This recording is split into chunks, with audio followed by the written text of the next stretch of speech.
नमस्कार, मैं हूँ डॉक्टर राजीव पथरिया और आप देख रहे हैं लाइव हिंदुस्तान चर्चा। आज हमारी चर्चा का विषय है कि पार्लियामेंट में नारी शक्ति वंदन अधिनियम पारित हो गया, राज्यसभा में भी पारित हो गया, लेकिन ये लागू कब होगा, इसको लागू करने का रास्ता भी लंबा है। क्योंकि अभी तक हमारी जनगणना होनी है, जनगणना के बाद डिलिमिटेशन कमीशन काम करेगा और माना जा रहा है कि 2027 में डिलिमिटेशन कमीशन अगला बनेगा क्योंकि पहले 2002 में डिलिमिटेशन कमीशन बना था, उसने कार्य किया था। लेकिन उम्मीद जताई जा रही है कि जब एक्ट पास हुआ है तो हो सकता है कि इन पार्लियामेंट चुनाव के बाद इस पे तेजी से काम किया जाए, जनगणना जल्दी से की जाए और डिलिमिटेशन कमीशन अपना पहले काम शुरू कर सकता है। इसमें कोई कानूनी भी अड़चन नहीं है। तो नारी शक्ति की एंट्री होगी, कई बड़े-बड़े नेताओं की कुर्सियाँ दाँव पर लगेंगी, उनके ताज भी छिनेंगे और हिमाचल प्रदेश चूँकि महिलाओं की भागीदारी हमारी विधानसभा के अंदर बहुत कम रही है। हालाँकि राजनीति में महिलाएँ बहुत सक्रिय हैं, पंचायती राज संस्थाओं में हमने सबसे पहले जो राज्य जिन्होंने 50% आरक्षण दिया था, उनमें हम शामिल हैं और महिलाओं की हर जगह भागीदारी है, चाहे वो सरकारी दायरा है, प्राइवेट दायरा है, कृषि है, बागवानी है, नौकरी है, हर जगह है। अब विधानसभा के अंदर भागीदारी देखने को मिलेगी। आज हम इसी विषय पे चर्चा करने जा रहे हैं और आज हमारे साथ चर्चा में भाग ले रहे हैं संजय शर्मा जी हैं, कांग्रेस भाजपा के वरिष्ठ प्रवक्ता हैं, प्रदेश के वो जुड़े हैं। जैनब चंदेल जी महिला कांग्रेस की प्रदेशाध्यक्ष हैं और फाल्मा चौहान जी हैं, सीपीएम की बहुत ही वरिष्ठ नेता हैं, वो आज हमारे साथ जुड़ी हैं। तो मैं सबसे पहले जैनब जी के पास जाऊँगा। जैनब जी, ये बहुत लंबे समय से अपेक्षित थी ये चीज़ें, क्योंकि कांग्रेस ने भी एक बार कोशिश की थी, उससे पहले भी कोशिशें हुई, लेकिन कहीं न कहीं महिलाओं की जो एंट्री चाहे वो पार्लियामेंट के अंदर है, चाहे वो राज्यसभा के अंदर है, चाहे विधानसभा के अंदर है, चाहे विधान परिषद के अंदर है, उसको रोकने की कोशिश होती रही है। अभी भी इस बिल का स्वागत काफ़ी लोगों ने किया है, लेकिन विरोध में भी काफ़ी लोग थे। तो ये किस तरह की इसको आप मानसिकता बताते हैं? जी। देखिए, कांग्रेस पार्टी तो लगभग 1975 से इस उसमें लगी है कि महिलाओं को आरक्षण मिलना चाहिए, महिलाओं को उनका हक मिलना चाहिए। और कांग्रेस ने समय-समय पर कोशिश की और स्वर्गीय राजीव गांधी जी पंचायती राज संस्थाओं में आरक्षण लेकर आए और महिलाओं को 33% आरक्षण मिला, उसके बाद 50% आरक्षण अब जो स्थानीय निकायों में मिल रहा है। तो बहुत जद्दोजहद के बाद महिलाओं को उनका अधिकार मिलता है। कहीं न कहीं मैं ये समझती हूँ कि एक सोच भी है कि महिलाओं को इतनी आसानी से उनका हक ना दिया जाए। वो जी। चाहे यही वजह रही होगी तभी तो महिलाएँ इतने समय से 1975 से स्वर्गीय श्रीमती इंदिरा गांधी जी ने उस समय टुवर्ड्स क्या कहते हैं इक्वालिटी करके एक रिपोर्ट इकट्ठी की थी जी। और अब जाकर 2010 में जब यूपीए की सरकार थी, कांग्रेस तब भी महिला आरक्षण बिल लेकर आई थी और राज्यसभा में इसे पास किया गया था। लेकिन ये दुर्भाग्य की बात थी कि उस समय भी बाकी जो लोग थे उन्होंने साथ नहीं दिया और ये बिल जो है पास नहीं हुआ। और अब जब दोबारा से लेकर आए हैं, तो अच्छी बात है कि महिलाओं को आरक्षण मिलना चाहिए। लेकिन मुझे इस समय की अगर मैं बात करूँगी तो मुझे ये लगता है कि इसमें इतना वो इतनी सच्चाई नहीं रही, इनकी नीति इतनी नहीं रही। अगर ये लोग 9.5 साल से सत्ता में हैं, अगर ये चाहते तो इसको पहले भी लेकर आ सकते थे। और पर चलो जो भी है देर आए दुरुस्त आए भी नहीं कह सकते हम, क्योंकि अभी जो बिल लेकर आए हैं, अभी इसमें जनगणना होनी है, फिर उसके बाद परिसीमन होना है। जैसे कि आपने खुद ही बताया 2002 के आसपास जो अ, इनकी निर्वाचन आयोग की ही वेबसाइट जो है उसमें बताया गया, उसमें संविधान संशोधन किया गया था, उसमें 2026 में परिसीमन होना है। तो आप अंदाजा लगा सकते हैं कि 31 से पहले तो ये संभव नहीं है। जी। तो तो ये लेकिन तो जैसा कि आपने जी, कहा कि 1975 में इंदिरा गांधी जी ने सोच रखी, 2010 में बिल्कुल, प्रयास हुआ, तो इच्छा शक्ति की मुझे लगता है कि कांग्रेस के अंदर भी कमी थी, और इंदिरा जी तो इतनी सशक्त नेता नहीं, नहीं, थी बिल्कुल नहीं। भारत की, देखिए, वो मैं इसको कर सकती थी उस समय नहीं, भी। और आज नहीं, महिलाओं नहीं, की नहीं, नहीं। स्थिति कुछ और होती राजनीति में भी। नहीं, नहीं, जी, नहीं। आप बिल्कुल ये बात बिल्कुल गलत कह रहे हैं कि सोच में कमी थी। सोच में कमी नहीं थी। सोच थी तभी लेकर आए। उसके बाद स्वर्गीय राजीव गांधी जी ने पंचायती राज संस्थाओं में आरक्षण दिया। उसके बाद 2010 में बावजूद इसके जब हम लोग हमारा बहुमत नहीं था कांग्रेस का अपना, गठबंधन की सरकार थी, राज्यसभा में जी। पास किया, तो सोच में कोई कमी नहीं थी। सोच में तो अभी भाजपा की कमी है, अभी पूर्ण बहुमत है, बावजूद उसके ये लोग कुछ नहीं कर पाए। अब लास्ट में जब चुनावी समय आ गया, सिर पर चुनाव है, तब ये लोग झुंझुना लेकर आ गए हैं। तो हमारे कांग्रेस की सोच में कोई कमी नहीं थी, आप लेकिन ऐसा नहीं कह सकते।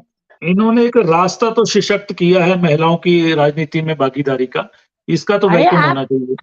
नहीं, जी, एक बात सुनिए, 2010 में हम लोग लेकर आए, शुरुआत जी। तो हमने की है। ये तो बहुमत में थे, अभी कर सकते थे। 9.5 साल तक तो बैठे रहे। अब लास्ट में जब चुनाव सिर पर है, अब ये झुंझुना लेकर आ गए हैं। तो इसमें तो जाहिर है कोई श्रेय लेने की तो बात ही नहीं है। जाहिर नहीं, कोई भी पार्टी राजनीतिक श्रेय तो लेती है, कैलकुलेशन करती है कि उससे उसको क्या लाभ है। यही वजह होगी कि अब पार्लियामेंट चुनावों से पहले इसको लाया गया है। लेकिन इसका फाल्मा जी, आपके पास आऊँगा। अब हमारे हिमाचल प्रदेश में जो आज की विधानसभा की परिस्थिति है, उसमें 68 सीटें हैं। अगर वैसे तो सीटें बढ़ेंगी ये, 8-10 तक 75 तक भी सीटें जा सकती है, 75 से ज़्यादा भी जा सकती हैं जब नया परिसीमन लागू होगा। तो अभी का जो माहौल है, उस अभी तक हमारी एक महिला विधायक है भाजपा की, क्योंकि टिकट देने में दोनों पार्टियां कंजूसी करती हैं। ये पिछले साल जो चुनाव हुए, उसमें भी कुल 9 टिकट दिए गए, 6 भाजपा ने दिए, 3 कांग्रेस ने कहीं न कहीं कंजूसी बरती। और अब 22 सीटें हो जाएंगी। और पुरुषों में मैं देख रहा हूँ आजकल विधानसभा का सत्र चला हुआ है, चर्चा हो रही है उसी दिन से कि यार मेरी छिन जाएगी। बड़े-बड़े नेता कह रहे हैं कि हमारा क्या होगा? और हो सकता है हिमाचल प्रदेश का चुनाव 2027 में है, उससे पहले ये लागू भी हो जाए, ऐसी भी परिस्थिति आ सकती है। तो सब परेशान हैं इसको लेके। क्या महिलाओं की एंट्री से इतने खौफजदा हो गए हैं पुरुष नेता? जी, फाल्मा जी। जी, देखिए आप, ये जो पुरुष प्रधानता है, ये सही बात है कि हर जगह हावी है। जैसे जैनब बहन ने कहा कि ये सन 2010 में लाया था ये बिल, और क्या भाजपा सरकार की ये आया कि भाजपा ने तो सन 2014 से पहले देश के और प्रदेश की महिलाओं से ये वादा किया था कि हमें जिताइए और हम महिलाओं का जो आरक्षण विधेयक है उसको लाएंगे। लेकिन क्या ये दिक्कत हुई कि अभी परिसीमन होना है, जनगणना होनी है, इस विधेयक को आप क्रियान्वयन नहीं कर पाएंगे ना। सवाल तो क्रियान्वयन करने का है कि कैसे जी, आप इसको लागू करेंगे। लेकिन वो हम लोग देख रहे हैं हिमाचल की परिस्थिति, ये सिर्फ हिमाचल की परिस्थिति नहीं है, ओवरऑल आप राज्य देखेंगे, दूसरे भी राज्य जो है, हम लोगों ने कहीं भी महिलाओं का जो है 1/3 जो हिस्सा है वो नहीं देखा। मैं एक बहुत बड़ी प्रबल समर्थक हूँ इसकी। हमारी जो लेफ्टिस्ट जो पार्टियां हैं और हमारा जो महिलाओं का जो आंदोलन है, इन आंदोलनों ने पूरे देश में इसको सन 1996 से इस विधेयक को जिंदा रखने के लिए लोगों के बीच में काम किया, और समय समय पर सरकार के दिमाग में ये डाला कि महिलाओं के लिए जो देश की आधी आबादी है, इसके लिए ये विधेयक लाना जरूरी है। लेकिन हम लोग ये समझ नहीं पा रहे कि भारतीय जनता पार्टी अभी केंद्र में बहुमत में है, लेकिन फिर भी नहीं कर पा रही है। फिर भी कई एक जो प्रश्न है वो पीछे छोड़ कर गई है। और उसी तरीके से हम लोग हिमाचल में देख रहे हैं कि क्या हमारी जो विधानसभा है, जिस विधानसभा में एक ही महिला जो है चुनकर सामने आई है, तो ये भी एक बहुत बड़ा प्रश्न चिन्ह है कि इस पुरुष प्रधानता में मतलब जो महिलाएं जो आगे नहीं आ रही है कि मेरी सीट चली जाएगी, वही हसन इसका जब हुआ था, पहले हुआ था कि उसी चीज को लेकर के ये जो बिल है ठंडे बस्ते में डाल दिया गया था कि कहीं मेरी कुर्सी ना चली जाए, किसी दूसरे की कुर्सी ना चली जाए। और इसीलिए हम लोग ये कह रहे हैं कि ये जो है, ये जो जुमला भारतीय जनता पार्टी ने फेंका है, क्योंकि 2024 में जो लोकसभा का इलेक्शन होने वाला है, उस इलेक्शन के लिए एन मौके पर ये भाजपा चाहती है कि चित भी मेरा पट भी मेरा, है, सब कुछ मेरा हो जाए, किसी भी तरह से हम लोग इस चुनाव को जीत जाए, उसके लिए हम लोग जो है ये बिल लेकर के आएंगे। लेकिन चलिए उनका चुनावी एजेंडा तो होगा इसके पीछे, लेकिन उन्होंने बिल को पारित तो करवा दिया है, दोनों हाउसेज से बिल पारित हो गया है। अब राष्ट्रपति जी से भी मंजूरी मिल जाएगी, ठीक है, इम्प्लीमेंटेशन की डिलिमिटेशन के बाद होगी, लेकिन 31 उसका में भी होगा। रास्ता कैबिनेट कुछ ना कुछ तय करेगी, मुझे लगता है। तो एक शुरुआत तो हुई है फाल्मा जी, और इससे भागीदारी अब बढ़ेगी। और वैसे भी जितने भी अब तक रिसर्च हुई है कि जब से पंचायती राज संस्थाओं में हमने 50% आरक्षण दिया है महिलाओं को, महिलाओं में निर्णय की क्षमता बढ़ी है और उनका रुतबा भी बढ़ा है। राजनीति में आप देखिए जब भी चुनाव आते हैं, टिकट की एप्लीकेशन में महिलाएं आगे होती हैं, लेकिन पार्टियां नहीं देती हैं, वो अलग बात है, एक अलग विषय है। लेकिन एक रास्ता तो बन गया अब कि अब इस राह पे चल तो पाएंगी महिलाएं। जी फाल्मा जी। फाल्मा जी। जी, जी, जी। जी। नहीं, ये सही बात आप कह रहे हैं कि उसमें भागीदारी बढ़ेगी। हम ये चाहते हैं कि भागीदारी तो महिलाओं की बढ़नी चाहिए, लेकिन जहाँ नीति निर्माण की जहाँ बात आती है, हम लोग तो ये कहेंगे कि जहाँ भी महिलाएं असेंबली में जीत कर आती है, उनको कैबिनेट का दर्जा भी दिया जाना चाहिए और उनको जहाँ नीति निर्माण होता है, कानून बनने होते हैं, वहां भी उनकी भूमिका बराबर की होनी चाहिए। निश्चित तौर पर हिमाचल प्रदेश में हम लोग देखेंगे कि महिलाओं की जो भागीदारी है वो राजनीति में भी बढ़ी है और जो लोकल बॉडीज है, हमारी पंचायत है, हमारी नगर निगम है, हमारी नगर परिषद है, वहाँ जो है हमारी महिलाओं की भागीदारी बढ़ी है। ये बहुत अच्छी बात है कि महिलाएं खुलकर आती है और उसमें अपनी भूमिका निभाती है। लेकिन ये भी नहीं होना चाहिए कि हम लोगों ने बड़ी सारी पंचायतें देखी है जहां पर उनके जो पति होते हैं वही प्रधान होते हैं। ये पुरुष प्रधानता हम लोगों ने पीछे भी देखी है। कहीं आने वाले समय में ऐसा ना हो कि ऐसी महिलाएं जीत कर आए, वो अलग सवाल है, लेकिन मतलब जो निर्णय लेने की जो उनकी जो क्षमता है वो महिलाओं के पास होनी चाहिए। जी फाल्मा जी, संजय जी, फाल्मा जी, चलिए बाकी तो आप उनके सवालों का जवाब देंगे कि भाजपा ने किस मंशा से इसको लाया और क्या है। लेकिन फाल्मा जी ने एक बड़ा सवाल उठाया है। जब पंचायती राज संस्थाओं में 33% आरक्षण की शुरुआत हुई थी और उस समय महिला अधिकतर प्रधानों ने अपनी पत्नियों को चुनाव में लड़ाया और खुद ही काम करते थे। आज भी कहीं ना कहीं देखने को मिलता है, समय के साथ बदलाव हुए हैं, महिलाएं सक्षम भी हुई हैं। तो अजीत जी माइक बंद करवा दीजिए प्लीज। तो उसके साथ ही सवाल ये है कि अगर ऐसा होता है, जैसे मान लीजिए किसी बड़े नेता की सीट रिजर्व होती है, वो अपनी बीवी को चुनाव में उतार देगा, तो हाल तो वही हो जाएगा अशरफ को। जी। सबसे पहले तो आज मैं बहन जैनब जी को और फाल्मा जी को इनका अभिनंदन करता हूं, इनको बधाई देता हूं कि आज जो है नारी शक्ति को सशक्त करने का जो कदम भारतीय जनता पार्टी की नरेंद्र मोदी सरकार ने उठाया था, उसके अंदर महिला शक्ति को कामयाबी मिली है और राज्यसभा में और लोकसभा में नारी शक्ति अभिनंदन बिल पास हुआ है और पूरे देश की नारी को जो सम्मान जो मिला है उसके लिए ये भी बराबर की हकदार है। इसलिए सबसे पहले इनका अभिनंदन और इनको भी इस बिल के लिए बधाई। जो प्रश्न आपने किया है मैं उसके उत्तर में बाद में आऊंगा कि कहाँ किस तरह से, लेकिन जो कहा गया कि भारतीय जनता पार्टी, तो भारतीय जनता पार्टी का आप बाहर जाने की आवश्यकता नहीं है। आप नारी शक्ति को सशक्त करने का प्रयास जो है वो जब जनता पार्टी की सरकार 1977 में बनी थी तो शांता कुमार जी प्रदेश के मुख्यमंत्री बने। हमने उसी समय से प्रयास किया, तब बहुत संघर्ष करना पड़ता था महिलाओं को, विशेषकर गांवों के अंदर मीलों दूर चल करके पानी का घड़ा सिर पे उठा करके जो है वो पानी लाना पड़ता था। नारी जो है उसका एक ही काम जैसे हो कि बस पानी लाना है, पूरा दिन जो है वो पानी लाने में निकल जाता था। उस समय महिलाओं के सर से, स्त्री शक्ति के सर से घड़ा कैसे उतारा जाए, घरों में नलके, कम से कम गांव में मोहल्लों तक जो है वो नलके पहुंचे, उसके लिए प्रयास जो है वो शुरू किया। 1990 में पुनः शांता कुमार जी प्रदेश के मुख्यमंत्री बने। उन्होंने उन्हीं पानी की योजनाओं को दोबारा उसको रिव्यू करके उनको आगे बढ़ाने का काम किया। उसके साथ साथ जो है वो राखी और भाई दूज, विशेष जो है महिलाओं के लिए 2 त्योहार रहते हैं, उनकी वार्षिक छुट्टी जो है उसको घोषित किया शांता कुमार जी ने।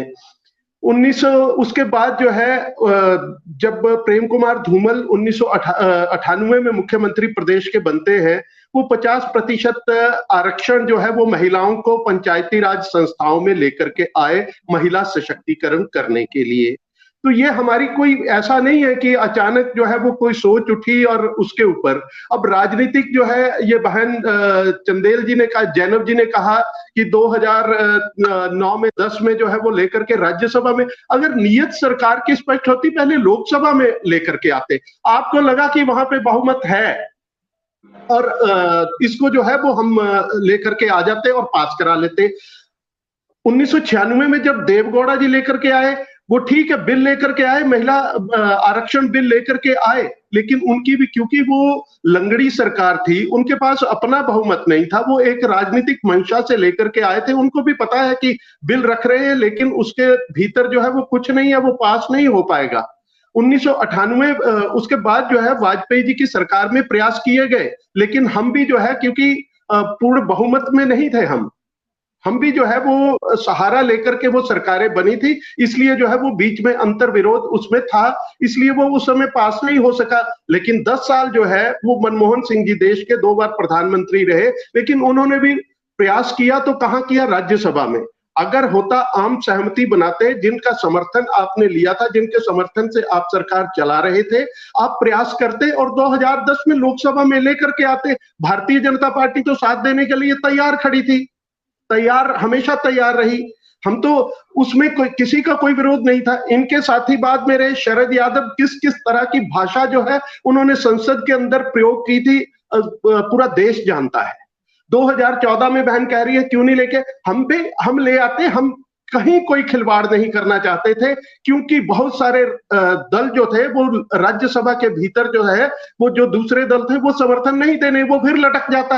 आप भारतीय जनता पार्टी को कोसते, आज हम लेकर के आए हैं, पूरे देश के अंदर सहमति बनाई, लोकसभा के अंदर सहमति बनी है, केवल 2 वोट विरोध में गए हैं। राज्यसभा के अंदर जो है 214 वोट पक्ष में पड़े हैं, कोई भी वोट जो है वो इस बिल के विरोध में नहीं पड़ा है। तो आप ये सरकार की कार्यकुशलता को देखिए कि जो लोग उससे पहले जो 2010 में विरोध कर रहे थे, वो भी अगर पक्ष में खड़े हुए तो उनको समझाने में भारतीय जनता पार्टी जो है वो कामयाब हुई है।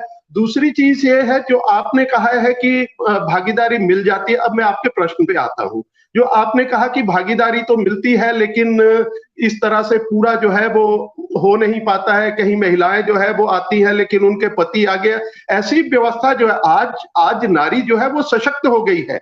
आज हमारी बहनें, हमारी माएं, हमारी बेटियां जो है वो आज सशक्त होकर के समाज के अंदर, समाज को रिफ्लेक्शन, चेहरा दिखलाती है समाज को। बुरे के खिलाफ आवाज उठाना, आप देखिए किस तरह से 21, 22 साल की प्रधान जो है और जिला परिषद सदस्य अगर हिमाचल प्रदेश में बन रही हैं तो ये जागरूकता है, ये नारी का सशक्तिकरण है।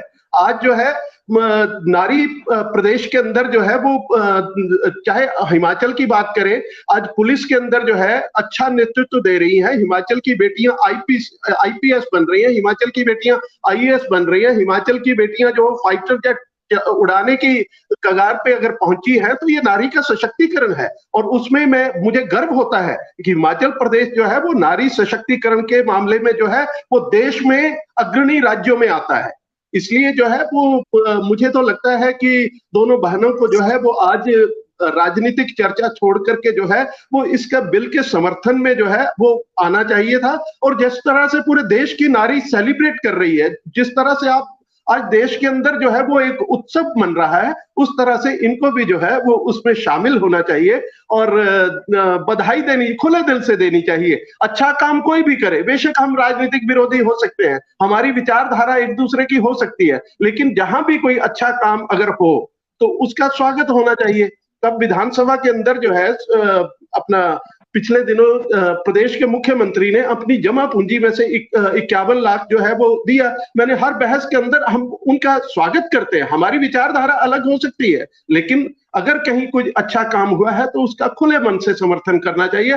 आज का समाज जो है वो छोटी मोटी हमारी जो है ये बहस सुन करके जो है कोई हमें थपथपाने नहीं लगा है। इसलिए अगर सशक्तिकरण का काम जिसने भी किया है, अगर इंदिरा गांधी देश की प्रधानमंत्री रही है तो हम गर्व महसूस करते हैं कि उस समय भी जो है वो देश इतना वो था कि हमारी नारी जो है वो इतने बड़े देश का जो है इतनी बड़ी लोकतंत्र के अंदर जो है वो नेतृत्व कर रही थी। उनके समय में जो है वो हमने युद्ध देखे, उन युद्धों के अंदर हमने जीत देखी है। इसलिए इन चीजों का जो है वो खुले मन से स्वागत होना चाहिए।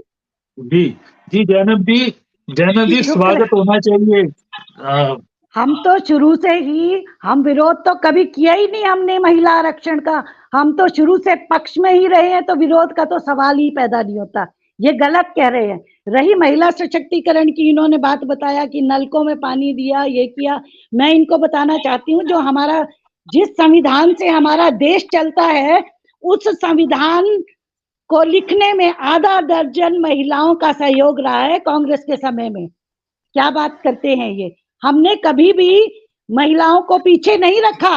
अगर देश की पहली प्रधानमंत्री, देश की पहली स्पीकर, देश की पहली राष्ट्रपति, देश की पहली मुख्यमंत्री अगर किसी ने बनाया वो कांग्रेस पार्टी ने बनाया। तो यहाँ पर विरोध का सवाल नहीं है। हम ये नियत पे सवाल उठा रहे हैं, नीति पे सवाल उठा रहे हैं, समय की बात कर रहे हैं। 26 से पहले परिसीमन नहीं होगा, जनगणना उसके बाद होगी, 31 में जाकर लागू होगा। 9.5 वर्ष से आप सत्ता में बैठे हैं तो आप ये पहले भी कर सकते थे। हमने विरोध कभी नहीं किया, हम तो हमेशा पक्ष में रहे हैं। हम तो कह रहे हैं बात ये है समय की। यही समय क्यों, जब चुनाव सिर पर है, आप पहले भी कर सकते थे, क्यों नहीं किया? वही तो कह रहे हैं 26 में परिसीमन होगा, उसके बाद 31 में जाकर ये संभव हो पाएगा। अगर नियत साफ थी तो पहले करते। हम तो विरोध कहीं नहीं कर रहे, हम तो शुरू से ही पक्ष में हैं। तो इतना सब कुछ, इतनी महिलाओं को आगे लाया। संविधान को लिखने में आधा दर्जन महिलाएं कांग्रेस की थी। तो आप यहीं से अंदाजा लगा सकते हैं कि महिलाओं के प्रति कांग्रेस की क्या सोच रही है। मैं ये कहना चाहती हूँ, ये स्पष्ट करना चाहती हूँ। हम भी खुश हुए थे जब बिल आया, सबने स्वागत किया। हमारी चेयरपर्सन जो थी हैं जो सोनिया जी, उन्होंने भी संसद में सबने इसका वेलकम किया। लेकिन बाद में जब उसमें परिसीमन और जनगणना ये दोनों बातें लिख दी तो ये तो झुंझुना ही हुआ ना फिर। जी हाँ, समय लग जाएगा। आप मेजॉरिटी में हो, आपको किसी के सहायता की जरूरत नहीं है। नियत और नीति साफ होती तो हो जाता, कर देते। जी फाल्मा जी, जब ये नारी शक्ति वंदन अधिनियम रखा गया, उसके साथ ही एक चीज आई कि ये अगले 15 वर्ष के लिए ही लागू होगा, यानी कि 15 साल तक ये आरक्षण रहेगा। तो आपको लगता है कि इसको या तो फॉरएवर करना चाहिए या उसके बाद हर तरह के आरक्षण ही खत्म कर देने चाहिए राजनीति से? जी नहीं, ये सही बात है। जैसे मैंने पहले भी कहा कि भारतीय जनता पार्टी को इतनी क्या मजबूरी थी, पिछले 9.5 साल तक इतना समय इन लोगों के पास था और बहुमत में थे ये।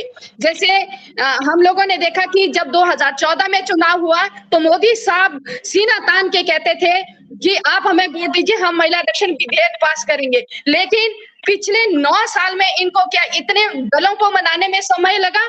इसी समय इन्होंने महिला आरक्षण विधेयक क्यों वो इंट्रोड्यूस किया पार्लियामेंट में?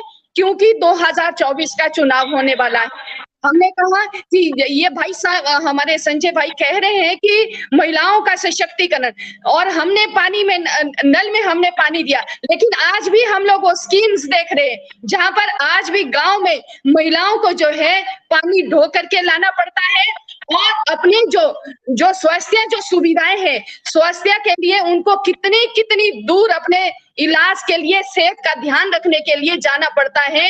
ये बात छोड़िए, आप अभी बहुत ज्यादा विकास करने के लिए है, और जो विकास हुआ है उसको भी आप लोग पूरी तरह से उसको प्राइवेट हाथों में दे रहे हैं। तो इसलिए हम लोग ये कहना चाह रहे हैं कि ये जो महिला आरक्षण विधेयक है, इसमें जो सारी जो परिसीमन और जो जनगणना का जो दिया है, हम लोगों को ये लगता है कि ये जो विधेयक है कहीं असल में जो है कहीं 2032 के बाद भी पता नहीं ये लागू होगा या नहीं होगा। कि महिलाओं की कितनी भागीदारी विधानसभा में होगी, कितनी आपकी पार्लियामेंट में होगी, ये तो आने वाला समय तय करेगा जब इसको क्रियान्वयन करना, ये जब विधेयक लागू होगा। जी संजय जी, एक बड़ी चिंता ये है कि दोनों दलों के बड़े-बड़े नेता चिंता में आ गए हैं जिस दिन से नारी शक्ति वंदन अधिनियम पारित हुआ है। उनको ये लग रहा है कि अब हमारी राजनीति कैसी होगी। लेकिन अगर इसको जल्दी लागू कर दिया जाए, जैसे कि जम्मू कश्मीर में भी परिसीमन चल रहा है और सेंसस का काम जल्दी शुरू कर दिया जाए, जो कि 21 में होना था लेकिन कोरोना के कारण डिस्टर्ब हुआ, उन चीजों को कर दिया जाए तो इस पार्लियामेंट में नहीं, अगले पार्लियामेंट में तो कम से कम ये चीजें हो जाएं अगले चुनाव में, और हिमाचल प्रदेश का जो अगला चुनाव 27 में आएगा उसमें लागू हो जाए। ऐसी व्यवस्था कहीं ना कहीं कुछ दृढ़ शक्ति दिखानी चाहिए केंद्र सरकार को, मोदी जी की। जी देखिए डॉक्टर पथरिया, कुछ चीजें जो होती है उनका प्रावधान जो है वो कानूनी के अलावा जो है वो सिर्फ ये नहीं है कि सरकार करेगी। सरकार ने ये बिल बनाया है, अब ये बिल जो है वो चुनाव आयोग और परिसीमन का जो किया जाता है, क्योंकि निष्पक्ष परिसीमन होना चाहिए। ये परिसीमन करवाना जो है वो सरकार का काम, सरकार सिर्फ जो है उसका प्रस्तावना देती है कि परिसीमन आवश्यक है, चाहिए। सेंसस का जो है वो ठीक है, सेंसस सरकार के उसमें है, उसके ऊपर योजना आएगी, लेकिन परिसीमन अब अगर सरकार करे, अगर ऐसे काम जो है परिसीमन का काम सरकार करे, तब तो राहुल गांधी की सरकार, अगर राजनीतिक इच्छा होगी, राहुल गांधी क्या अमेठी को रिजर्व कर दो, रायबरेली कर दो, बायमाड़ कर दो, हिमाचल के अंदर जहां वो लगे उनको कर दो।